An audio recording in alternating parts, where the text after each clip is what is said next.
do. I don't know how many times I say it, I'm shaking my head going, No, it's like that post I did on Fair. It's like, all over. I was like, what are you kidding? And the truth of the matter was, I really did want to know too. Yeah. I was like, I don't care why you did it, I just want to know what the deal is. And the whole reason I posted it was, because I knew during the whole endorsement process, she was going around saying she was a lifelong Republican, and then to find out that she wasn't. There was a period of time there where she was a Democrat. Did it to me at the Del Marcy Coast Review. I remember because I made a comment. I made a comment over on the roster block, something about, look, let's talk about Nathan. I'm like, look, he's not on the team anymore. That's the way it goes. Yeah.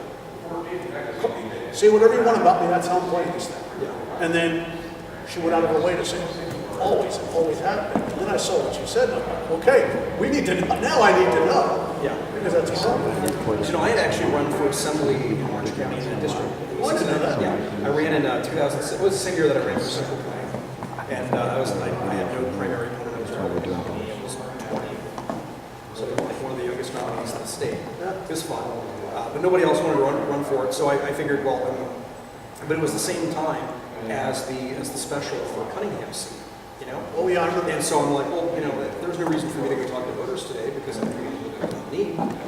We had closed primaries back then. So I drove down and worked on billboards. I remember it. It was a very hard campaign. Yeah. I mean, I remember. You had like 10 Republicans in that. Well, that wasn't the hard part. The hard part was going out and talking to people. The reason it was hard is because I used to walk precincts for Jim Cunningham. And like everybody, I was just, blown away.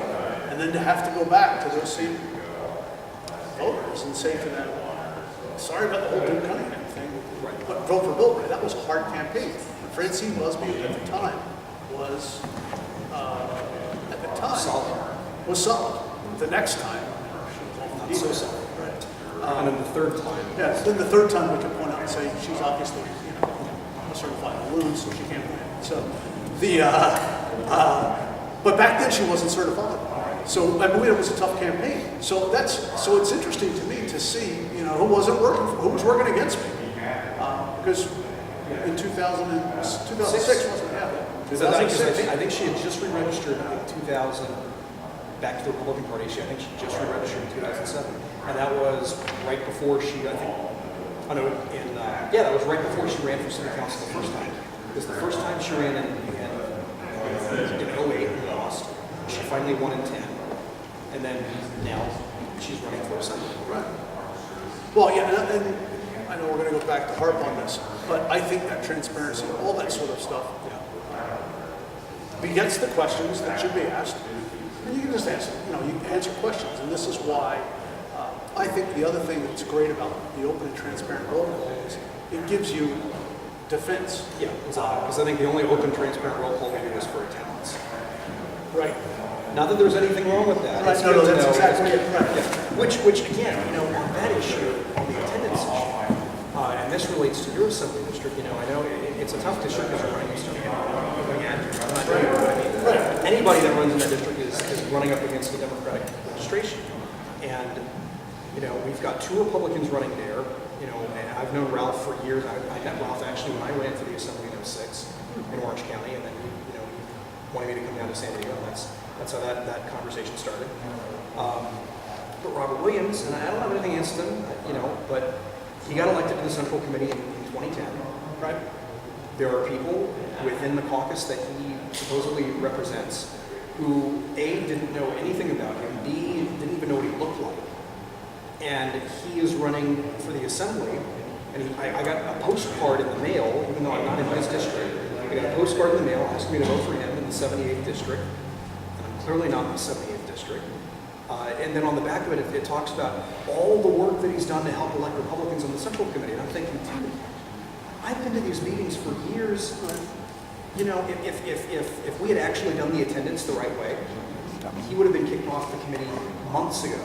Well, if not last year. Yeah, I actually... in fact, the thing is, designation on the ballot is Central Committee member, correct? Which I don't even think you could use as a designation. Apparently, the Secretary of State thinks otherwise. I didn't know that, but I guess they do use it. But I mean, to me, it's because it's not really an occupation, and it's not an actual elected position in the common sense, because you're not elected by everyone. You're elected just by Republican voters.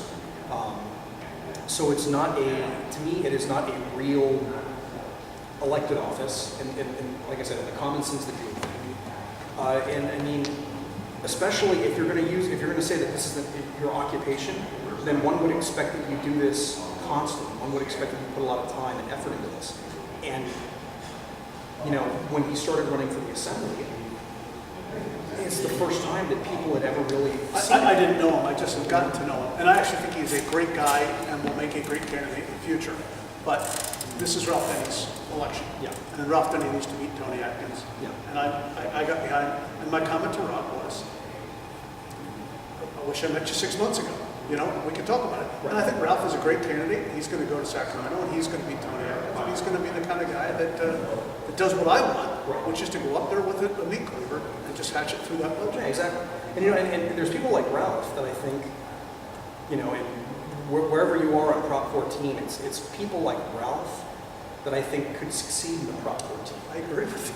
That's true. Given that your district is just so, you know, like you said, not you know, There's no homogeneous in any way. yeah, right. You know, There's I not. mean, yeah, exactly. But a candidate like Ralph, you know, if he had the proper resources, I think could really tear it up in a district like that. Because, you know, the old 76th really was Tony Atkins' strong point, because most of that district was where she came from in District 3.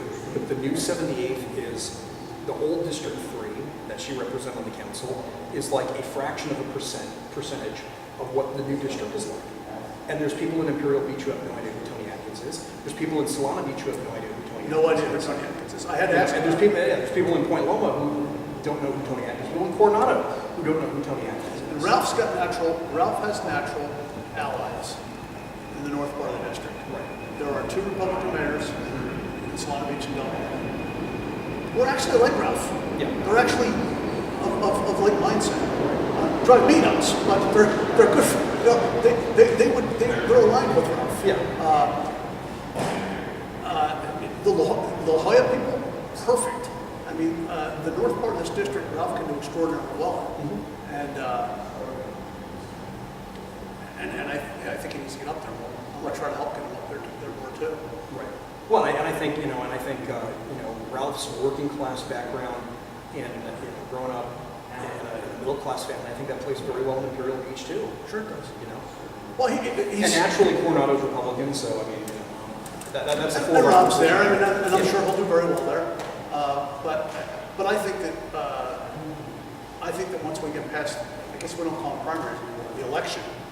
Well, it's a primary election, but it's an election. It's an election to determine which top 2 I thought candidates. there was an election and a runoff now. So anyway, once we get past the June election, the June ballot, I think Ralph will be running against Tony Atkins. Right. And I think the challenge there will be, you know, can we mobilize the places where he should be strong? Right. And I think he can be strong north of the 52. And I think he needs to work on that too. Yeah. Absolutely. Absolutely.